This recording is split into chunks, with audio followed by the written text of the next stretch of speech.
Hello guys, this is श्रीयम सिद्धांत और आज हम लोग डिस्कस करने वाले हैं 10 confidence build up questions on depression of freezing point. ठीक है बच्चों, ये अपना तीसरा कॉलिगेटिव प्रॉपर्टीज है। इसके पहले हम लोगों ने दो कॉलिगेटिव प्रॉपर्टीज को डिस्कशन कर रखा है और उसके न्यूमेरिकल्स को भी हम लोग डिस्कस कर चुके हैं। ये अपना तीसरा कॉलिगेटिव प्रॉपर्टीज है, that is depression of freezing point. It is again very important, क्योंकि मैंने पहले ही कहा था पूरी की पूरी कॉलिगेटिव प्रॉपर्टीज काफ़ी इंपॉर्टेंट है। तो ये अपनी तीसरी कॉलिगेटिव प्रॉपर्टी हो जाती है बच्चों। इसके बाद एक और बच जानी है, दैट इज़ ऑस्मोटिक प्रेशर। तो वो हम लोग अगले वीडियोस में देखेंगे। तो अभी मैंने 10 क्वेश्चन जो यहाँ पर मैं लाया हूँ, ये काफ़ी बेसिक और अच्छे क्वेश्चंस हैं। ये सारे बहुत अच्छे अच्छे क्वेश्चंस हैं, जिससे आपका जो एप्लीकेशन स्किल है वो आपका डेवलप होगा। ठीक है बच्चों, तो आप एक काम करें, सबसे पहले इसको आप खुद से अटैम्प्ट लें। उसके बाद आप जो अप्रोच लेते हैं और हमारे अप्रोच को जो देखें, उसमें कहाँ पे डिफरेंस हो रहा है, चाहे वो कैलकुलेशन अप्रोच हो या फिर आप किस तरह से क्वेश्चन को सॉल्व कर रहे हैं, वो देखें। उसके बाद जिनसे नहीं हो पा रहा है तो वो ज़रूर देखें कि आपने ऐसी कौन सी बातें हैं जो आप मिस कर रहे हैं। तो आप नोट्स को एक बार फिर से पढ़ें। नोट्स बनाना इंपॉर्टेंट होता है बच्चों, नोट्स आप ज़रूर बनाएं और नोट्स को आप स्टडी करें। ठीक है, और नोट्स को स्टडी करने के बाद ही आप न्यूमेरिकल्स को अच्छे से सॉल्व करें। ठीक है, तो जिनसे नहीं हो पा रहा है तो एक बार नोट्स को फिर से देखें, फिर से पढ़ें। तो देखें वहाँ पे कितनी चीज़ें बताई गई हैं, मैंने खुद बताई है। तो आप देखेंगे वहाँ पे जितनी भी चीज़ें अगर आपको पता है तो क्वेश्चन बनाना काफ़ी आसान है। ठीक है, तो नोट्स बनाते समय आप सारी बातों को सुनते भी हैं, समझते भी हैं, तो एक बार फिर से उसको रिवाइज कर लें। तो अगर नहीं बन पा रहा आप लोगों से क्वेश्चन, तो आई थिंक आपसे बनने लगेगा। ठीक है, तो सबसे पहले आप लोग फटाफट क्या करें, स्क्रीन शॉट ले लें क्वेश्चंस के, और उसके बाद मैं शुरू करता हूँ एक्सप्लेनेशंस। आई थिंक आप लोगों ने क्वेश्चन नंबर 1 से क्वेश्चन नंबर 4 तक का स्क्रीन शॉट ले लिया होगा।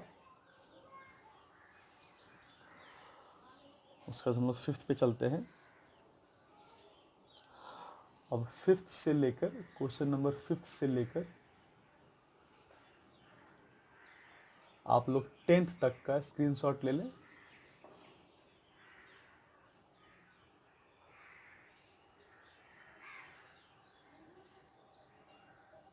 आई थिंक आप लोगों ने स्क्रीन शॉट ले लिया होगा।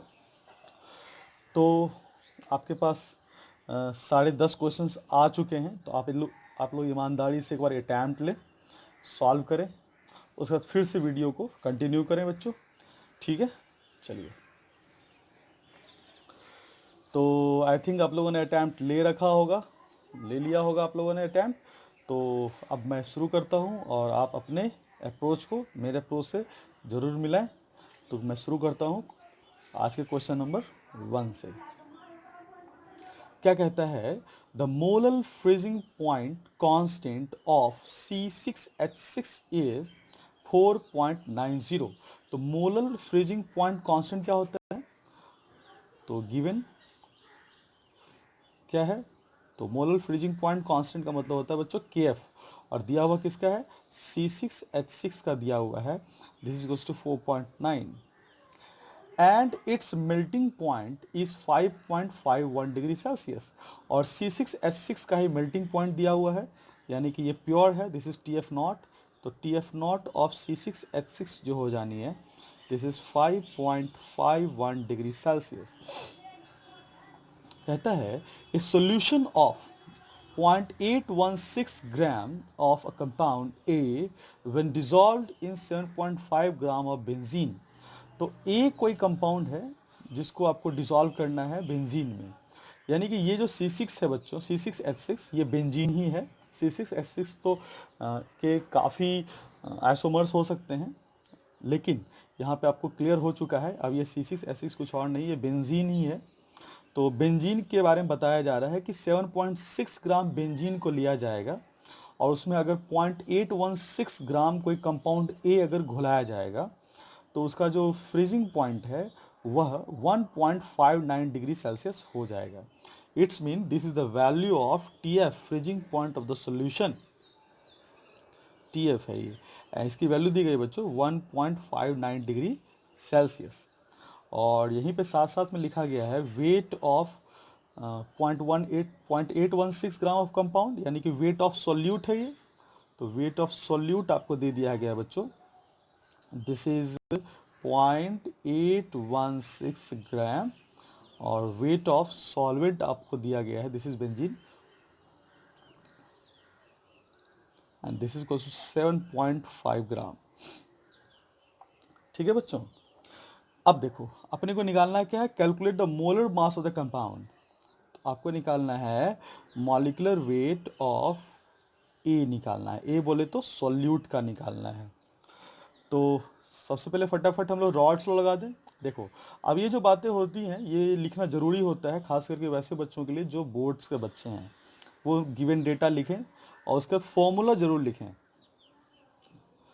नाउ अकॉर्डिंग टू, पहला क्वेश्चन है इसलिए मैं तरीके से लिख दे रहा हूँ, आप लोग आगे से इसको ध्यान रखेंगे। अकॉर्डिंग टू रॉड्स लॉ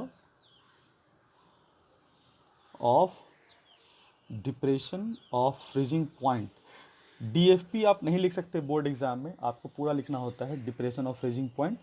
ठीक है, तो यहाँ पे क्या लॉ कहता है, that is equal to del T F is equal to K F into M, this is law. ये आप लोगों को पता है, मैंने पढ़ाया था इसको। अब क्या करें, यहाँ पे देखा जाए, यहाँ पे मोलालिटी की कोई जानकारी नहीं है, ठीक है, और डेल टी एफ अपने को निकालना पड़ेगा।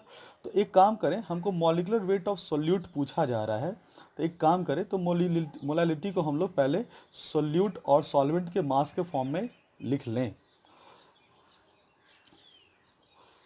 तो डेल टी एफ की जगह पे हम लोग लिख सकते हैं direct T F not minus T F is equal to K F into, हम लोग लिख सकते हैं इसको A into 1000 by B into M. ठीक है बच्चों, मैंने मोलालिटी की जगह पे इस फॉर्मेट को लिखा है, this is nothing, this is where A is equal to, where A is equals to weight of solute,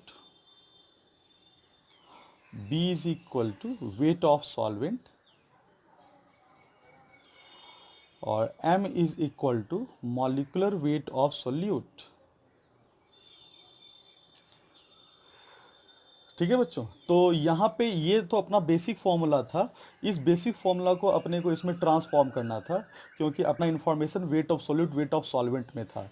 तो जब भी आपको information wait of solute wait of solvent का हो, तो आप इस फॉर्मूला को लिखने के बाद इस फॉर्मूला को जरूर लिखें, तभी आपका एप्लीकेशन हो पाएगा। या फिर डायरेक्ट इस फॉर्मूला को भी आप लिख सकते हैं अंडरस्टूड तरीके से कि भाई एम के जगह तो यही लिखनी होगी।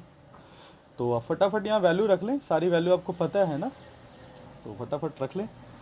तो टी एफ नॉट, तो T F not is given 5.51 degree Celsius minus 1.59, और के एफ की वैल्यू दी गई दिस इज 4.9, और वेट ऑफ सोल्यूट आपको दिया है बच्चों 0.816 into 1000 upon weight of solvent दिया है बच्चों 7.5 इंटू एम, है ना। अब यहाँ से अगर हम लोग एम को कैलकुलेट करें, तो हम लोग एम को कैलकुलेट कर सकते हैं। तो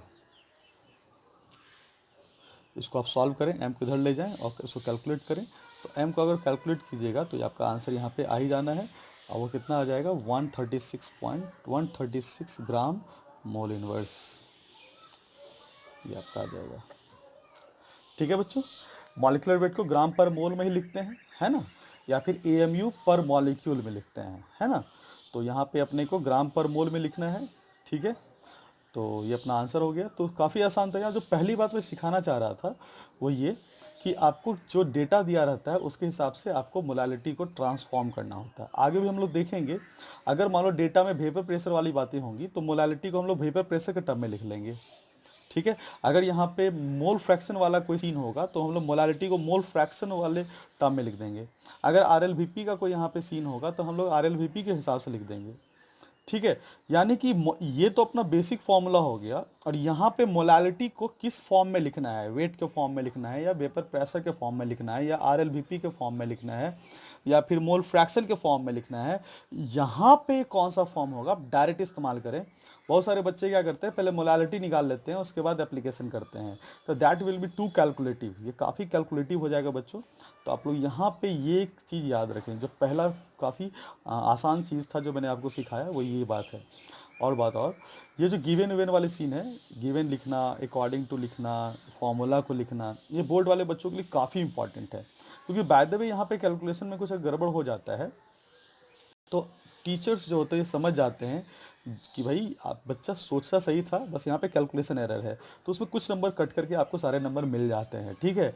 अदरवाइज अगर आप फॉर्मूला नहीं लिखते हो, गिवन डेटा नहीं लिखते हो और आपका आंसर गलत हो जाता है तो आपको 0 नंबर मिलते हैं। सो गिवन डेटा और जो लॉ होता है, जो एक्सप्रेशंस होते हैं, उसको लिखना काफ़ी अनिवार्य होता है।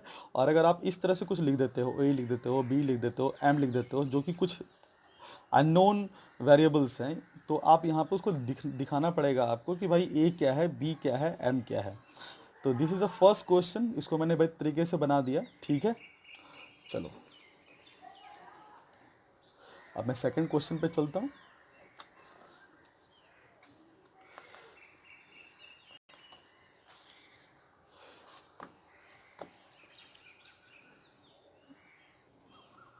सेकंड क्वेश्चन क्या कहता है बच्चों, ये कहता है a solution of 0.643 gram of an organic compound in 50 ml of benzene। कहा जा रहा है, दूसरा क्वेश्चन है, कहता है एक सॉल्यूशन है जिसमें कोई ऑर्गेनिक कंपाउंड है, यानी कि ऑब्वियस ये सॉल्यूट ही है क्योंकि 50 ml बेंजीन में उसको घुलाया जा रहा है, ठीक है। और बेंजीन के बॉइलिंग फ्रीजिंग पॉइंट में यहाँ पे लोअरिंग हो दिखाया जा रहा है, ठीक है। तो वन बाय वन करते हैं। A solution of 0.643 gram of organic compound, यानी कि हम लोग कहते हैं weight of solute, this is equals to 0.643 gram, और इसको घुलाया गया है 50 ml ऑफ बेंजीन में, यानी कि आपको बेंजीन की वॉल्यूम दी गई है, बेंजीन की वॉल्यूम दी गई है बच्चों, भी benzene, this is equals to 50 ml। और डेंसिटी ऑल्सो गिवन, डेंसिटी दिया गया है आपको, density of benzene, density of benzene is 0.879 gram per ml, ठीक है। lowered its freezing point from 5.51 degree Celsius to 5.03 degree Celsius, यानी कि कहा जा रहा है फ्रीजिंग पॉइंट पहले बेंजीन का इतना हुआ करता था, लेकिन जैसे ही 50 ml बेंजीन में इतना ग्राम ऑर्गेनिक कंपाउंड घुलाया गया तो फ्रीजिंग पॉइंट घटकर 5.03 डिग्री सेल्सियस हो गया। यानी कि यहाँ से हम लोग डायरेक्ट लिख सकते हैं, डेल टी एफ निकाल सकते हैं, लोअरिंग निकाल सकते हैं, this is equals to 5.51 minus 5.03 degree Celsius. अब कहता है calculate the molar mass of the solid और के एफ इज गिवन, कहता है के एफ क्या है, के एफ इज गिवन, तो के एफ कितना दिया गया है 5.12, और आपको निकालना है molar mass of the solute, यानी कि मॉलिकुलर वेट आपको सोल्यूट का निकालना है। तो अगेन हम लोग रॉल्स लॉ से लिख सकते हैं डायरेक्ट, तो डेल टी एफ बराबर के एफ, और m की जगह पे क्या लिखे, चूंकि यहाँ पे wait of solute, wait of solvent वाली सीन है, तो हम लोग डायरेक्ट लिखने वाले हैं बच्चों a into 1000 by b into M, है ना। और डेल टी एफ की वैल्यू क्या हो जानी है, 5.51 में चला गया 0.03, 5.03, तो यहाँ पे आपका क्या बच जाएगा, यहाँ पे आ जाएगा आपको 0.48,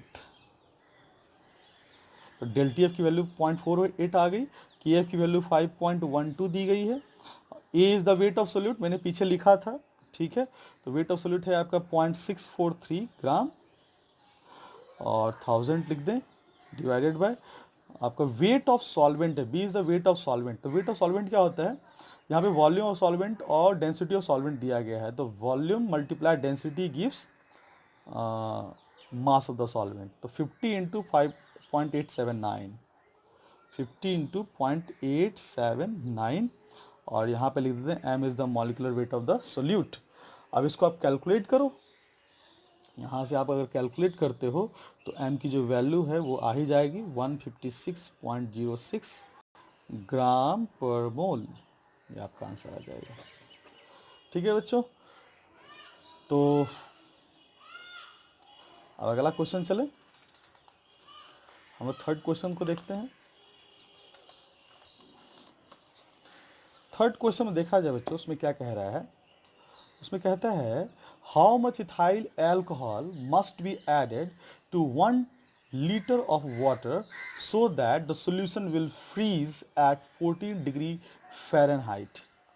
तो टेम्परेचर यहाँ फ़ारेनहाइट में दिया गया है बच्चों, और आपको पूछा जा रहा है how much ethyl alcohol must be added, यानी कि इथाइल अल्कोहल एक सॉल्यूट है और इसको कितना घुलाया जा रहा है, इसकी मात्रा को आपको लिखनी है, यानी कि वेट ऑफ सॉल्यूट आपको पता करना है। ठीक है, और कितने में घुलाया जा रहा है, 1 लीटर वाटर में। तो volume of water is given 1 litre. 1 litre बोले तो 1000 ml, और अगर इसको हम लोग वेट ऑफ H2O अगर अभी ये निकाल ही लें तो 1000 ml, और डेंसिटी वाटर की होती है, याद रखेंगे, ये होता है 1 ग्राम पर ml। तो हम डायरेक्ट लिख सकते हैं यहाँ पे 1000 × 1, दिस इज इक्वल्स टू 1000 ग्राम। तो वेट ऑफ सॉल्यूट आपको निकालनी है बच्चों, और वेट ऑफ वाटर आपको गिवन है, तो सॉल्वेंट का वेट आपको गिवन है, और ये कहा जा रहा है solution will freeze at 14 degree Fahrenheit. तो 14 डिग्री फ़ारेनहाइट पे आपका क्या होता है, फ्रीज कर जा रहा है। तो लेकिन आपको डिग्री फ़ारेनहाइट में है तो आपको उसको सेल्सियस में बदलना होगा या फिर केल्विन में बदलना होगा, याद रखें इस बात को। आप डिग्री फ़ारेनहाइट को डायरेक्ट इस्तेमाल ना करें, ठीक है। तो हमने क्या करना है, पहले इसको किस में बदल लें, इसको हम लोग डिग्री सेल्सियस में बदल लेते हैं। तो एक फॉर्मूला याद रखें,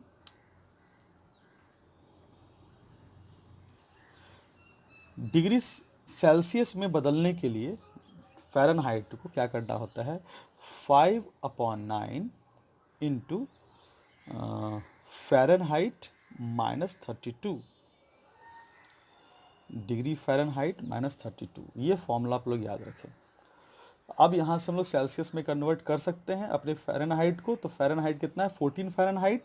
तो मैं कह सकता हूँ 5/9 इंटू 14 - 32, इसको सॉल्व करें तो आ जानी है 5/9 इंटू -18, और यहाँ पे आ जाएगा -10 डिग्री सेल्सियस।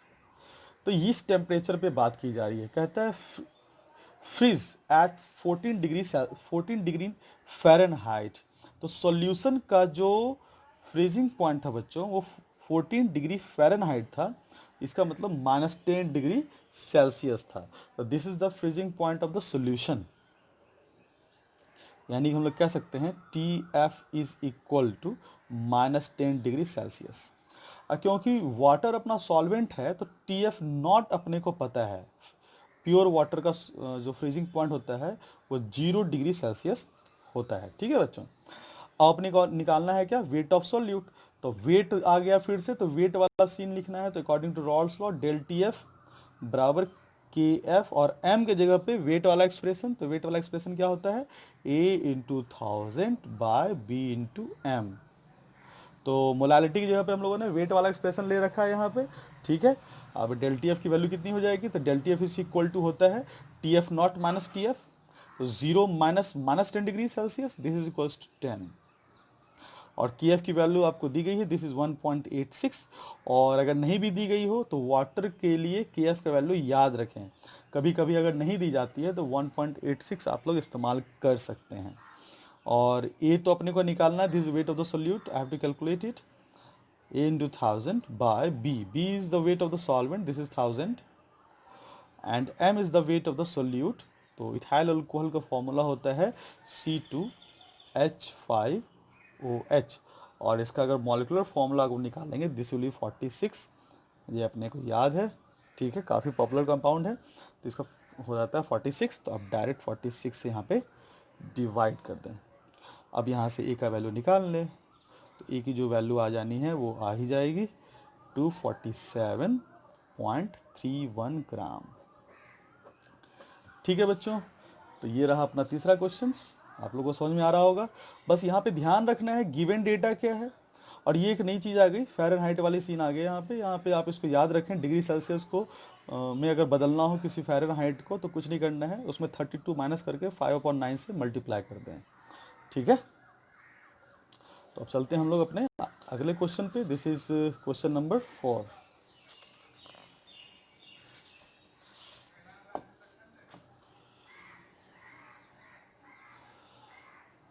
देखें क्या कहता है, 4th नंबर क्वेश्चन, फोर्थ क्या है, कहता है a motor vehicle radiator was filled with 8 litre of water to which 2 litre of methyl alcohol were added. कहता है एक मोटर व्हीकल है, उसमें एक रेडिएटर होता है और उस रेडिएटर में क्या भरा गया है, 8 लीटर वाटर और उसके साथ साथ 2 लीटर मिथाइल अल्कोहल। तो उसको लिख लें। तो volume of H2O is given, this is 8 litre, बोले तो 8000 ml। और इस तरह से वेट ऑफ H2O बोले तो दिस इज, डेंसिटी इसका 1 है तो इसका वॉल्यूम मल्टीप्लाई डेंसिटी 8000 ग्राम हो जानी है। और वॉल्यूम ऑफ मिथाइल अल्कोहल दिया गया है, this is 2 litre, this is 2000 ml। और इसकी डेंसिटी दी गई है 0.8, तो वेट ऑफ मिथाइल अल्कोहल हो जाएगा, इसको 0.8 से मल्टीप्लाई कर दें, दिस विल बी 1600 ग्राम। ठीक है, तो ये हो चुका है। अब कहता है what is the lowest temperature at which the vehicle can be parked outdoors without danger that the water in radiator will freeze. कहते हैं जैसे मान लेते हैं ठंड प्रदेश में क्या होता है, तो ठंड प्रदेश में जो रेडिएटर में जो पानी होता है वो जम जाता है। तो जम जाने के बाद क्या होगा, स्टार्टिंग प्रॉब्लम, यानी इंजन जो है वो स्टार्ट नहीं हो पाएगा। तो वाटर का लिक्विड स्टेट में रहना ज़रूरी है। तो उसके लिए हम लोग क्या करते हैं, वाटर का जो फ्रीजिंग पॉइंट है जो 0 डिग्री सेल्सियस होता है, उसके फ्रीजिंग पॉइंट को मुझे घटाना पड़ेगा। यानी कि बाहर का अगर टेम्परेचर मान लेते हैं -5 डिग्री सेल्सियस है, तो अपने को इतना उसमें सॉल्यूट घुलाना पड़ेगा जिससे कि वाटर का फ्रीजिंग पॉइंट घट के -5 से नीचे चला जाए। तो क्या होगा, वो -5 में भी अगर उस गाड़ी को हम लोग पार्क करके रखेंगे तो उसके जो वाटर हैं वो सॉलिडिफाइड नहीं होंगे। तो मुझे ये चेक करना है भाई, इतने वाटर में मैंने इतना मिथाइल अल्कोहल मिला दिया है, तो उसके जो रेडिएटर में जो पानी है वो कितने टेम्परेचर तक फ्रीज नहीं होगा। यानी कि आपको TF ऑफ द सॉल्यूशन निकालना है, freezing point of the solution, है ना। तो शुरू करते हैं। तो अगेन यहाँ पे वेट वाला सीन आ गया, तो हम लोग डायरेक्ट रॉल्ड सॉल्व लिखते हैं, del TF is equal to KF into A into 1000 by B into M, है ना बच्चों। और डेल TF कितना है, तो अपने को कहाँ तक मिनिमम जाना है, कहता है without danger that water in radiator. तो कहते हैं कितना लोएस्ट टेम्परेचर तक जाना है, तो हमको तो डेल TF ही चाहिए, तो डेल TF बाद में कैलकुलेट कर लेंगे उसके हिसाब से। और KF की वैल्यू दी गई है, दिस इज 1.86। और वेट ऑफ द सॉल्यूट आपका हो गया 1600 into 1000 upon 8000 weight of the solvent. और molecular weight of the solute यहाँ पे क्या डाला मैंने, यहाँ पे ऐड किया है मैंने मिथाइल अल्कोहल। तो मिथाइल अल्कोहल का फॉर्मूला हो जाता है CH3OH। तो 12 3 15, 15 5 17, 10 27 27, सॉरी 12 3 15, 15 और 17, है ना। तो ये कितना 32 हो जाएंगे, 32। तो यहाँ पे 32 लिख दें। अब यहाँ पे डेल TF बराबर क्या हो जाएगा बच्चों, डेल TF हो जाएगा TF0 माइनस TF। और इसको जो वैल्यू है ये यहाँ पे आ जानी है 1.86 इंटू 1000 से 1000 कट गया, यहाँ पे लिख सकते हैं 1600/32, इसको भी काट सकते थे। अब TF0 चूँकि वाटर है तो जीरो ही होनी है, तो 0 माइनस TF बराबर 1.86 इंटू 1600/32। और TF की वैल्यू हो जाएगी यहाँ पे माइनस इतना। अब इसको कैलकुलेट करेंगे तो जो TF है वही आ जानी है, this could be 11.625 degree Celsius. तो this is the minimum temperature, मतलब अगर 8000 ग्राम पानी है और उसमें 1600 ग्राम मिथाइल अल्कोहल मिला हुआ है, तो उस कार को अगर -11.625 डिग्री सेल्सियस तक के टेम्परेचर में भी खड़ा कर दिया जाएगा तो वहाँ पे तक वो फ्रीजिंग को रोक सकेगा। अब इससे थोड़ा भी टेम्परेचर अगर डाउन होगा तो वाटर में फ्रीजिंग स्टार्ट हो जाएगा, ठीक है, यानी कि वाटर सॉलिडिफाई होना शुरू हो जाएगा। यानी कि this is the minimum temperature, this is the minimum और lowest temperature at which vehicle can be parked outdoor, outdoor मतलब घर के बाहर, ठीक है। तो इससे कम के टेम्परेचर में हम लोग कार को बाहर खड़ा नहीं कर सकते हैं अगर कार के 8000 ग्राम पानी में 1600 ग्राम मिथाइल अल्कोहल है तो। ठीक है बच्चों, आई थिंक क्वेश्चन समझ में आएगा। और एक तरह का ये एप्लीकेशन भी हो गया है ना डीएफपी का, कि भाई आप इससे क्या समझ सकते हैं, आप यहाँ पे ठंडे प्रदेश में जो वाटर का जो फ्रीजिंग पॉइंट होता है उसको हम लोग घटाने के लिए इसका इस्तेमाल कर सकते हैं इस कॉन्सेप्ट का, है ना। तो जो कि काफ़ी इंपॉर्टेंट है। एक उसमें एक और सोल्यूट होता है इथिलीन ग्लाइकॉल, वो हम लोग देखेंगे। Ethylene glycol is also one of the very anti freezing agent, वो भी क्या होता है, फ्रीजिंग को रोकता है। Ethylene glycol, it is very important, तो आप इथिलीन ग्लाइकॉल भी इस्तेमाल कर सकते हैं यहाँ पे। चलिए अपना 5वां क्वेश्चन हम लोग शुरू करते हैं। कहता है for an aqueous solution the depression of freezing point is 10 degree Celsius. तो depression of freezing point is clearly written, this is del T F is equal to 10 degree Celsius. Find the vapour pressure. देखो बच्चों यहाँ पे vapour pressure आ गया है, vapour pressure and relative lowering of vapour pressure of the solution, यानी कि आपको वेपर प्रेशर ऑफ सॉल्यूशन चाहिए, ये निकालना है, और आपको आर एल वी पी भी निकालना है। ये दोनों क्वेश्चंस आपको आ गए। ठीक है, कब? 212 डिग्री फ़ारेनहाइट पे टेम्परेचर दिया गया है, यानी कि ये जो वेपर प्रेशर आपको निकालना है, ये वेपर प्रेशर कब पे निकालना है? 212 डिग्री फ़ारेनहाइट पे आपको वेपर प्रेशर और आर एल वी पी दोनों निकालना है। तो सबसे पहले आप क्या कर लें बच्चों, इसको डिग्री सेल्सियस में कन्वर्ट कर लें। तो हम लोगों को पता है degree Celsius equals to 5/9 into 212 means degree Fahrenheit minus 32, और इसको सॉल्व कर लें तो आपको आ जानी है 5/9 मल्टीप्लाइड बाई 180, और यहाँ पे आपका आ जाएगा 100 डिग्री सेल्सियस। तो यहाँ पे लिखा हुआ है 100 डिग्री सेल्सियस, यानी कि आपको पीएस यानी कि वेपर प्रेशर ऑफ सॉल्यूशन और आरएलवीपी यानी कि relative lowering of vapour pressure कितने टेम्परेचर पे निकालना है? 100 डिग्री सेल्सियस पे आपको निकालनी है। तो चूंकि यहाँ पे अपने को वेपर प्रेशर निकालना है बच्चों, और डेल टी एफ का इक्वेशन दिया गया है, तो अपने को तो पता है रॉल्स लॉ बराबर होता है del T F is equals to K F into M. लेकिन m का अब कौन सा फॉर्मेट लेना पड़ेगा? पीछे जो जो फॉर्मेट हम लोग इस्तेमाल किए थे a into 1000 by b into M, ये जो फॉर्मेट था वो तो कब इस्तेमाल करते थे? जब वेट ऑफ द सॉल्यूट और वेट ऑफ द सॉल्वेंट या molecular weight of the solute वाला कोई सीन होता था, उस तरह के कोई क्वेश्चन पूछे जाते थे। चूंकि यहाँ पे वेपर प्रेशर वाला सीन है, तो यहाँ पे मोलालिटी को हम लोग वेपर प्रेशर के टर्म में लिखेंगे। तो मैंने पढ़ाया था तुम लोगों को मोलालिटी के लिए के एफ, और मोलालिटी हम लोग इन टर्म्स ऑफ वेपर प्रेशर क्या कहते हैं? P not minus P S by P S into 1000 by molecular weight of the solvent, this is the formula. तो ये स्टेप इंपॉर्टेंट है, ये जंप जरूरी है ना। यहाँ पे आप ऐसा नहीं कि पहले मोलालिटी निकाल लें, उसके बाद आप मोल फ्रैक्शन निकाल लें, फिर आप उसको इक्वलाइज करें इसके साथ आर एल वी पी के साथ, that will be too calculative, है ना, बहुत ज़्यादा कैलकुलेटिव हो जाएगा।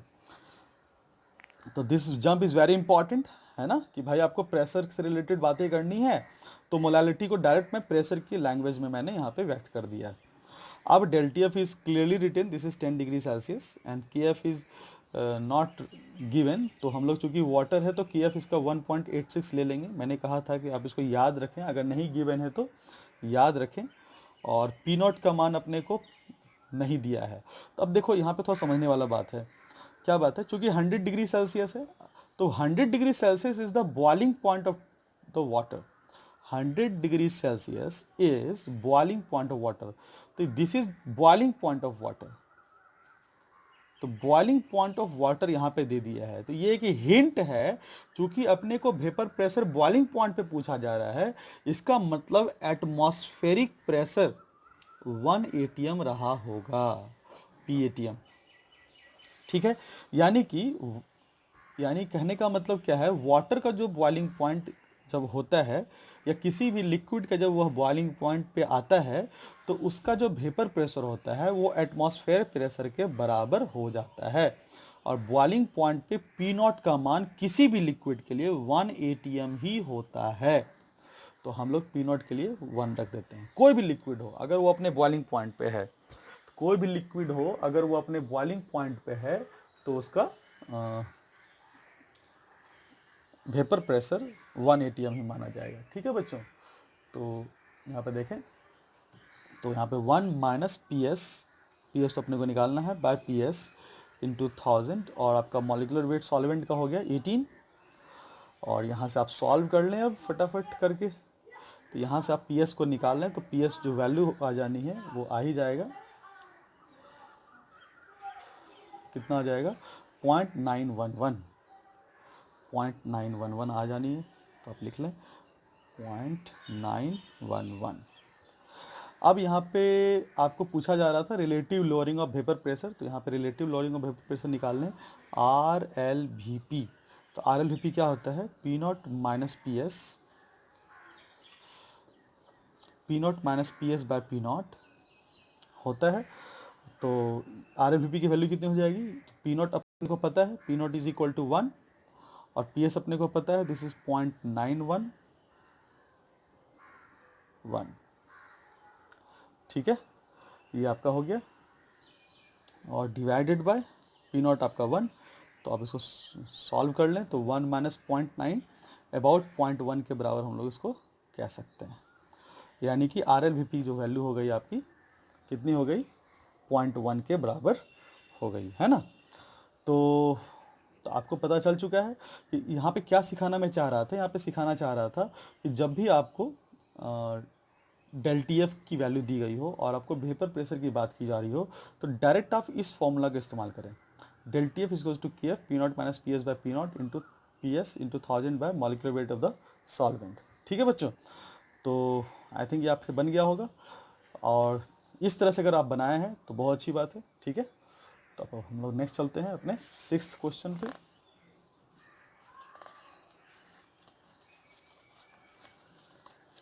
6th क्वेश्चन क्या कहता है?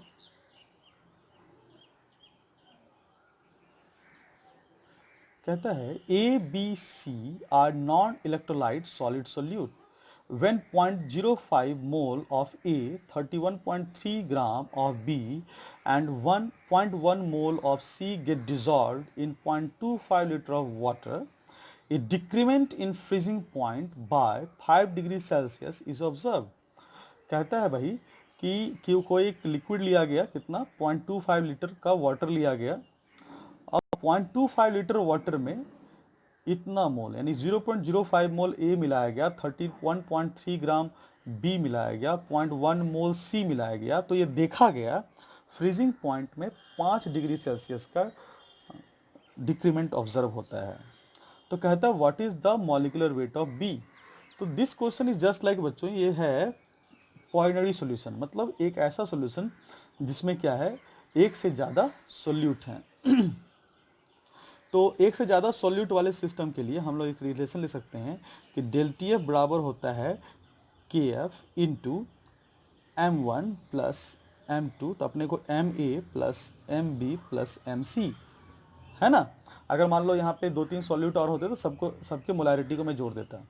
तो दिस इज वेरी इंपॉर्टेंट कि अगर आपको एक से ज़्यादा सॉल्यूट घुला हुआ हो किसी सॉल्यूशन में, तो आप लोग इस फॉर्मूला का इस्तेमाल करेंगे। ठीक है, अब हम लोग इस्तेमाल करते हैं। तो डेल टी एफ क्या हो गया बच्चों? 5 डिग्री सेल्सियस, दिस इज 5, और के एफ चूँकि नहीं दिया है और वाटर है, तो अपन यहाँ पे 1.86 का इस्तेमाल कर सकते हैं। और एम ए का मान कितना हो जाएगा? तो 0.05 मोल ऑफ ए है, तो 0.05 लिख लें, weight of mole of the solute divided bye, हम लोग को पता है मोलालिटी क्या होता है, तो molality is equal to mole of solute by weight of solvent. अगर केजी में है तो कोई दिक्कत नहीं, 1000 से मल्टीप्लाई करने की कोई ज़रूरत नहीं है, और अगर ग्राम में होगा तो यहाँ पे 1000 से मल्टीप्लाई करना पड़ेगा। तो चूंकि 0.25 लीटर वाटर है, तो वाटर अपना 0.25 लीटर है, तो 0.25 लीटर अगर वाटर है, इसका मतलब ये इसका डेंसिटी तो 1 किलोग्राम पर लीटर होगा, तो इसका वैल्यू हो जाएगा 0.25 kg। तो डायरेक्ट हम लोग फॉर्मूला लिख दें, क्या हो जाएगा? Molality is equals to mole of solute divided by mass of the solvent in kilogram, that is equal to 0.25 plus, अब यहाँ पे लिख लें, यहाँ पे क्या हो जाएगा? यहाँ पे मास दिया गया है, तो मास के टर्म में लिखना पड़ेगा। तो मास के टर्म में क्या होगा? Wait of solute bye molecular weight of solute into wait of solvent wait of solvent को अगर किलोग्राम में ले तो यहाँ पे 1000 से मल्टीप्लाई करने की कोई ज़रूरत नहीं है। तो एम की जगह पे क्या लिख सकते हैं हम लोग, wait of solute this is 31.3। अब bye molecular weight of solute तो अपन को निकालना है, अब multiplied by weight of the solvent in kilogram 0.25 plus, और मोलैलिटी ऑफ सी क्या हो जाएगा बच्चों, तो 0.1 बाय वेट कितना बच्चों 0.25 kg। अब इसको आप सॉल्व कर लें तो यहाँ पे आपका m की वैल्यू आपको आ जानी है, तो m की वैल्यू सॉर्ट आउट कर लो यहाँ पे, तो यहाँ पे आपको 60 आ जाएगा। तो this is what, this is the case of polynary solution, एक ऐसा सॉल्यूशन जिसमें एक से ज़्यादा सॉल्यूट हैं, है ना, इसको हम लोग क्या कह देते हैं, पॉलिनरी सॉल्यूशन कह देते हैं बच्चों। हम लोग नेक्स्ट देखते हैं। तो नेक्स्ट है आपका 7वां क्वेश्चन, क्या कहता है, calculate the freezing point of N aqua solution having mole fraction of water 0.8।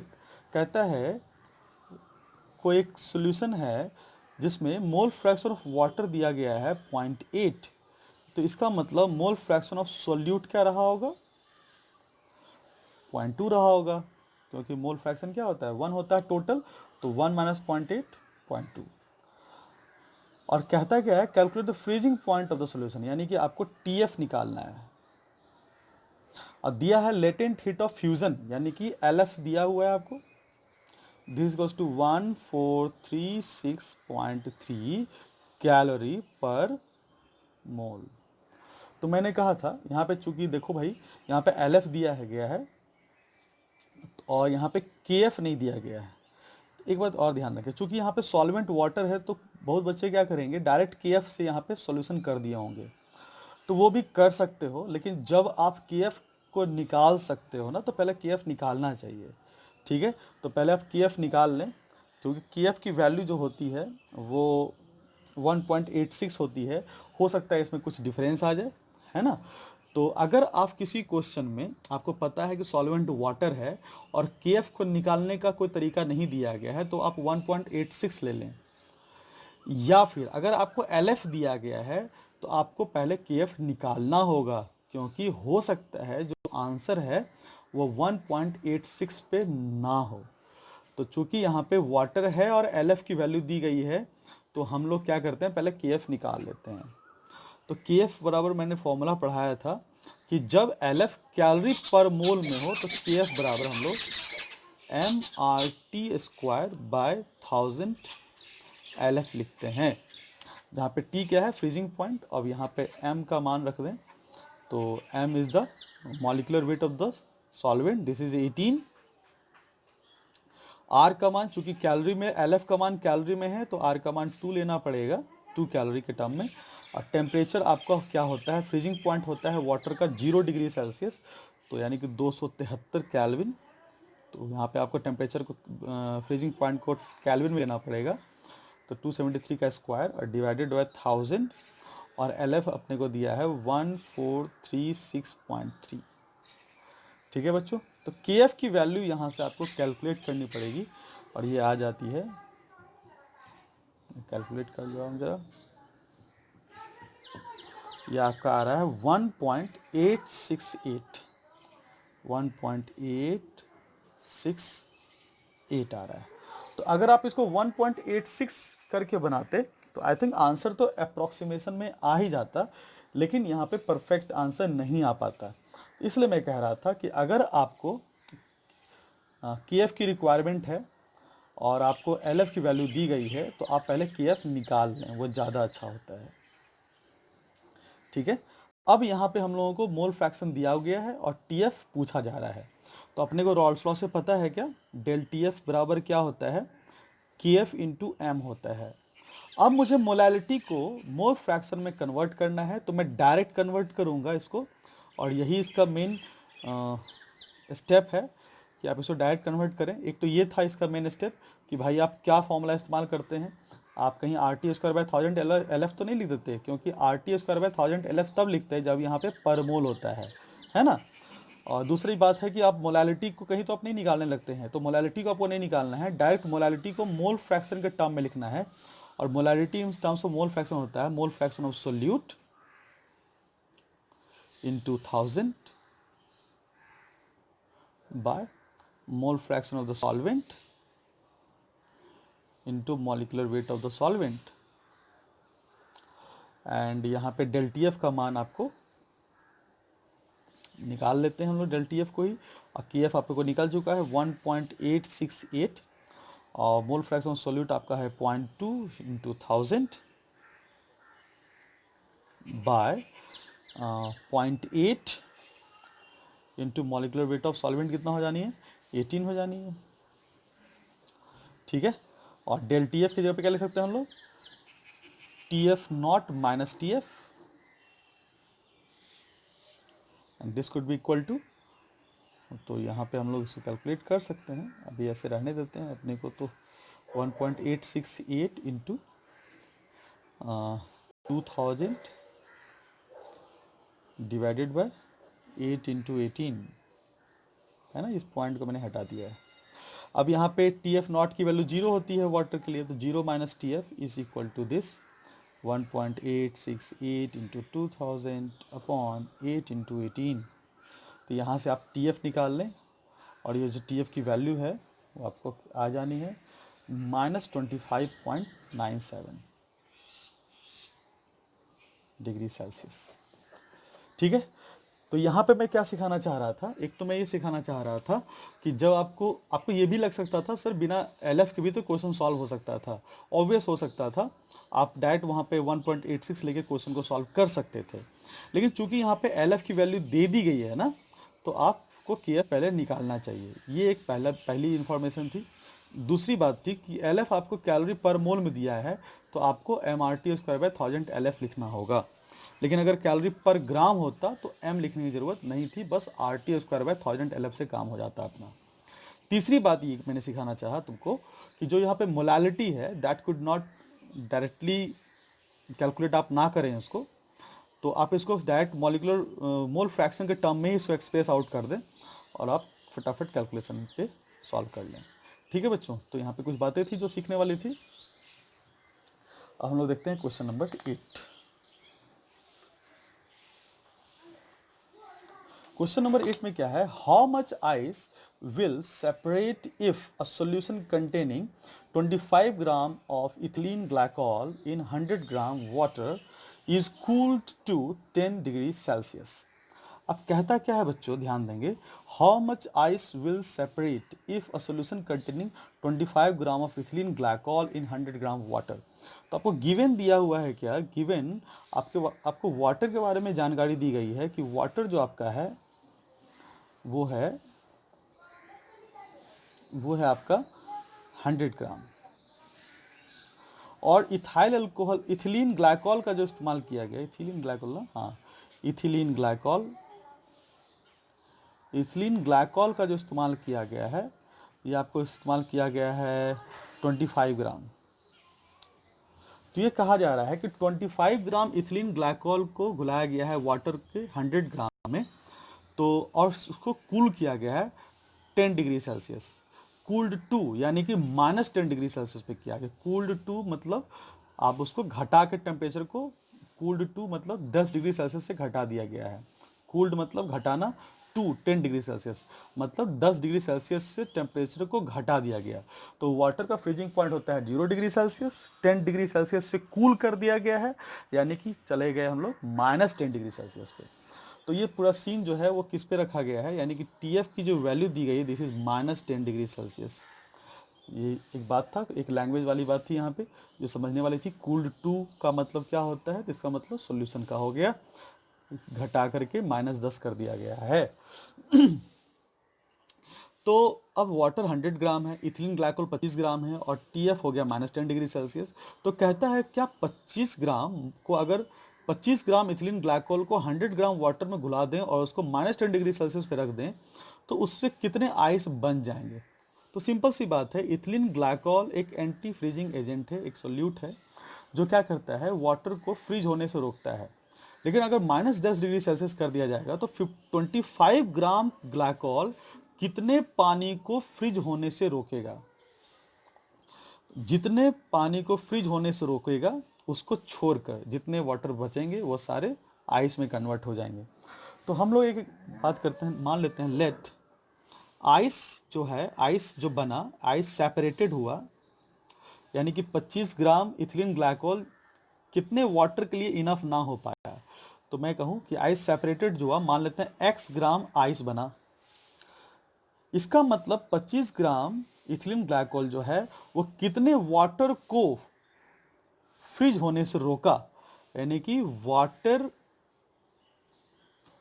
Water prevent from freezing by ethylene glycol, this gram of ethylene glycol 25 ग्राम।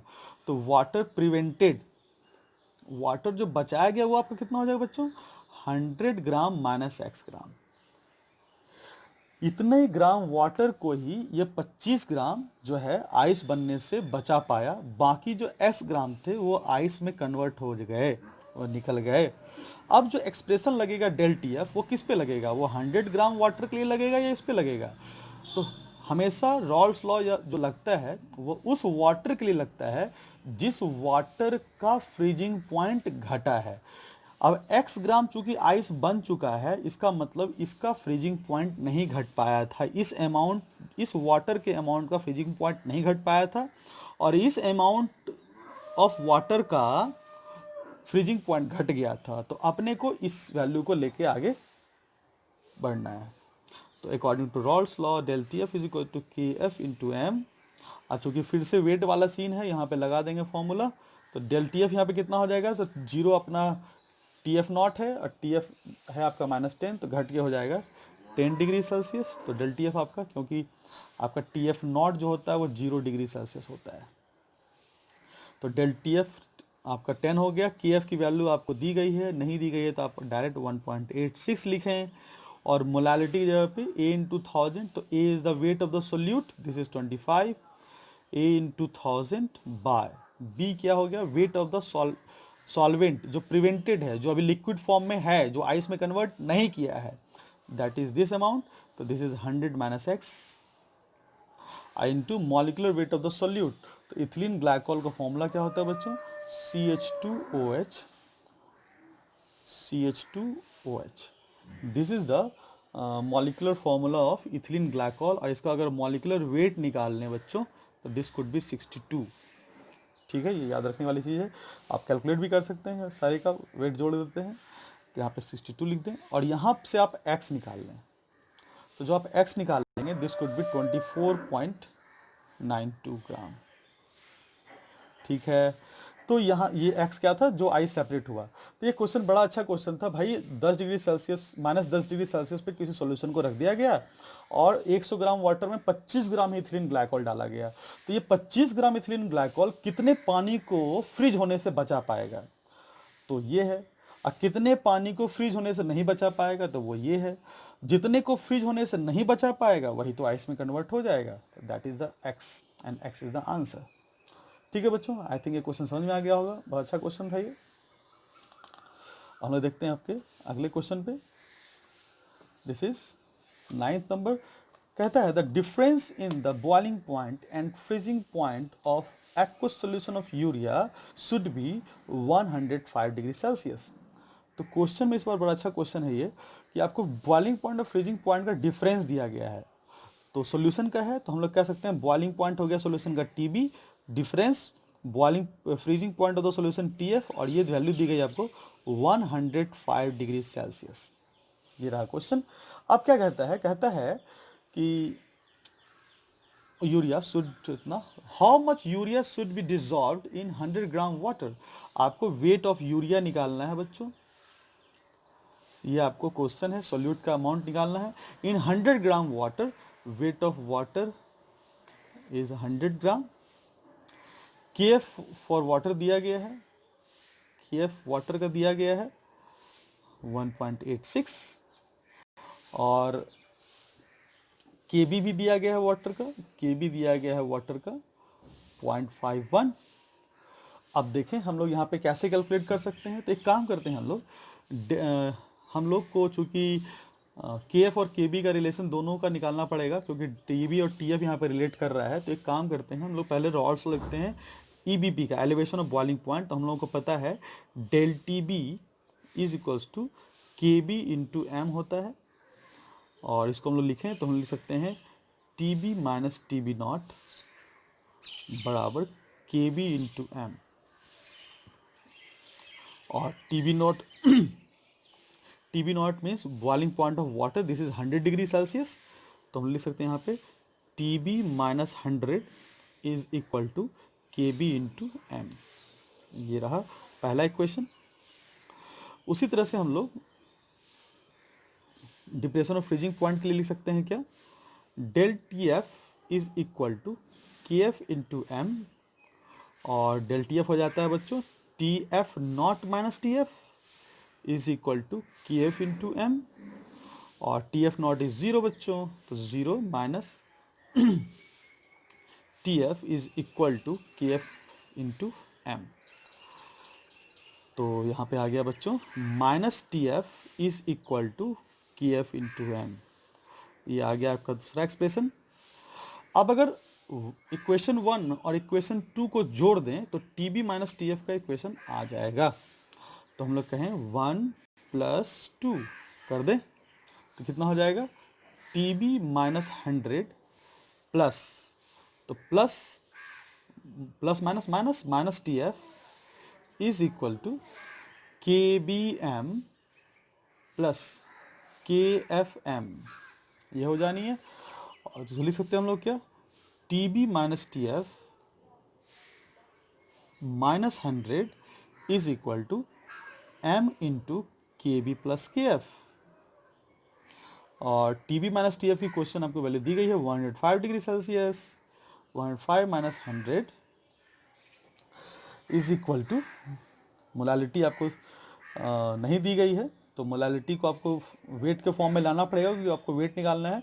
और के बी और के एफ को जोड़ दें तो 1.86 प्लस 0.51, तो इस दोनों को जोड़ दें तो यहाँ पे आ जानी है 6 7, यानी कि 8 5 13, यानी कि 2.37। तो इसको लिख देते हैं 2.37 इंटू एम मोलालिटी। और यहाँ पे आ गया आपको मोलालिटी इज इक्वल्स टू 5/2.37। और मोलालिटी आपको पता है wait of solute into 1000 bye weight of the solvent into molecular weight of the solute, molecular weight of the solute यानी कि molecular weight of urea, and this is 5.2.37। ठीक है। अब ए की वैल्यू आपको निकालनी है, तो ए इंटू 1000 बाय, और बी की वैल्यू कितनी गई है, बी मीन्स वाटर का सॉल्वेंट का मास, दिस इज 100। और यूरिया का मॉलिकुलर वेट, यूरिया का फॉर्मूला क्या होता है NH2CO, NH2, इसको आप जोड़ेंगे तो आ जाएगा आपका 60। ठीक है। ये सब इंपॉर्टेंट कंपाउंड है बच्चों, यूरिया, ग्लूकोज, शुगर, तो इन सब के आप फॉर्मूला वेट को अगर याद रखें तो थोड़ा सा कैलकुलेशन थोड़ा सा और फास्ट हो जाता है। तो यूरिया कितना हो गया 60, तो 60 यहाँ लिख दें, और इसको इक्वलाइज कर दें हम लोग 5/2.37 से। तो यहाँ से आप अगर ए का मान निकालेंगे तो आपका ए का मान जो आपका है वो आ ही जाएगा, दिस इज 12.654, 12.654 ग्राम।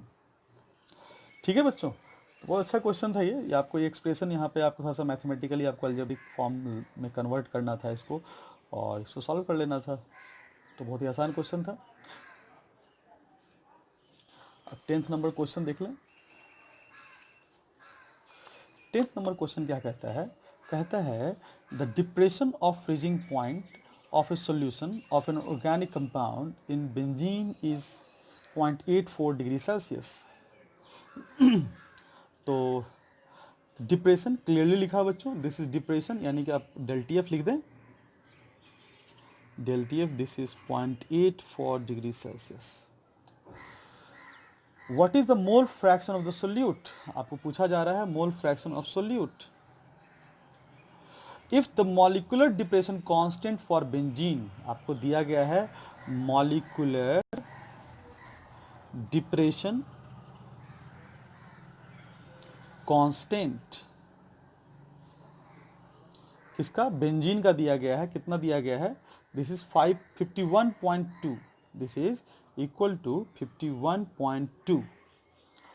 अब देख लो भाई, डेल टी एफ दिया है और एक्स ऑब्सोल्यूट निकालना, मोल फ्रैक्शन, तो हम लोग फटाक से यहाँ पे रिलेशन निकाल सकते हैं ना, लेकिन अपने को मॉलिक्यूलर डिप्रेशन कांस्टेंट दिया है, चाहिए अपने को molar depression constant, K B चाहिए अपने को। तो अपने को पता है molecular depression constant is equal to होता है 10 इंटू के बी, आइए हो गया बराबर 51.2। तो यहाँ से सॉरी के एफ हो जाएगा ना, 10 इंटू के एफ इज टू 51.2, तो यहाँ पे के एफ का मान आ जाना है क्या, तो के एफ का मान क्या हो जानी है बच्चों, 51, तो 5.12, तो this is the value of के एफ। तो अब यहाँ पे क्या कर लें, अपने को के एफ पता चल चुका है, डेल टी एफ पता चल चुका है, और मोल फ्रैक्शन अपने को निकालना है, जो कि काफ़ी आसान है। हम लोग डायरेक्ट लिखते हैं Raoult's law, del T F is equal to K F into M, और हम लोग एम को मोल फ्रैक्शन में लिखना हम लोगों को आता है। तो डेल टी एफ का मान है 0.84 डिग्री सेल्सियस, और के एफ का मान अपने को पता है 5.12, और molality in terms of mole fraction हो जाता है mole fraction of solute into 1000 by mole fraction of solvent, या फिर 1 minus mole fraction of solute कह सकते हैं, 1 minus mole fraction of solute. तो यहाँ पे चूंकि हम लोग मोल फ्रैक्शन ऑफ सॉल्वेंट लिखते हैं, तो हमने क्या कर रखा है, सॉल्वेंट की जगह पे सॉल्यूट ले लिया, तो 1 माइनस सॉल्यूट कर दिया, तो हो गया सॉल्वेंट, और multiplied by the molecular weight of the solute. तो अपना मॉलिक्यूलर वेट किसका लिखना पड़ेगा, तो क्या लिखा हुआ है, नहीं मॉलिक्यूलर वेट तो सॉल्वेंट होता है ना बच्चों, यहाँ पे molecular weight of the solvent, अब इस फॉर्मूला पे रख दें, तो ये हो जाती है बच्चों 0.84 by 5.12 equals to mole fraction of solute into 1000 by 1 minus X into molecular weight of solvent कितना हो जाता है 18, वाटर है 18 ही हो जानी है। अब यहाँ से आप कैलकुलेट कर लें, तो यहाँ से x का मान निकाल लें, तो x का मान कितना आ जाता है, तो x is the mole fraction of the solute, और इसकी वैल्यू आ जाएगी आपको 0.0126। तो दिस इज द वे। तो यहाँ पे हम लोगों ने देखा डायरेक्ट मोलालिटीज हम लोग मोल फ्रैक्शन पे कैसे जंप कर जाते हैं। तो मोलालिटी क्या हो गया, mole fraction of solute multiply 1000 by 1 minus mole fraction of solute multiplied by molecular weight of the solvent. तो इस तरह से हम लोगों ने देखा बच्चों आज के 10 क्वेश्चंस, ये 10 के 10 क्वेश्चंस काफ़ी मज़ेदार थे और अच्छे थे। अगर ये 10 के 10 क्वेश्चंस जिस अप्रोच से मैंने इसको सॉल्व किया है, इसी तरह से फॉर्मूला लगा करके, शॉर्टेस्ट मेथड लगा करके, लेस कैलकुलेटिव कर करके, तो बहुत अच्छी बात है, आप लोग को सब कुछ अच्छे समझ में आ रहा है, you are on the way. और आज ख़त्म होता है हम लोगों का डिप्रेशन ऑफ फ्रीजिंग पॉइंट का न्यूमेरिकल सेगमेंट। अगले लेक्चर में हम लोग शुरू करेंगे ऑस्मोटिक प्रेशर्स। तो अच्छे से पढ़िए, रिवीजन करते रहिए, चीज़ें काफ़ी ज़्यादा हो चुकी हैं, रिवीजन काफ़ी इंपॉर्टेंट होता है बच्चों, तो रिवीजन भी करते रहिए। और न्यूमेरिकल्स में जो आपसे नहीं बना उसको देखिए क्या कमियां रह गई थी, ठीक है बच्चों। तो पढ़ते रहिए लगातार और मेहनत करते रहिए, क्योंकि चीज़ें ज़्यादा होती जा रही हैं। तो आज के लिए इतना ही, तब तक के लिए धन्यवाद।